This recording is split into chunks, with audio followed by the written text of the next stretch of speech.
ওদিকে মেটিয়া বুরুজ, ওদিকে ফলতা ডায়মন্ড হারবার। এমন কোন জায়গা নেই যে জায়গায়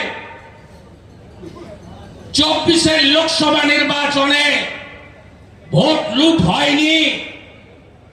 বাড়িতে তালা লাগিয়েছে, ইভিএম এর স্টিকার লাগিয়েছে, একটা প্রতীক ছাড়া আর কোন প্রতীক ইভিএম এ দেখতে পায়নি মানুষ। আর যে বেরিয়ে এসে বলেছে আমি পদ্মফুল খুঁজছিলাম কোথায়, সে চিহ্নিত হয়েছে, তাকে বুথেই মারা হয়েছে। প্রত্যেক বুথে 8 জন করে পোলিং এজেন্ট রাখা হয়েছিল, বিশেষ সম্প্রদায়ের, বিশেষ গুন্ডাদের, শান্তির ছেলেদের।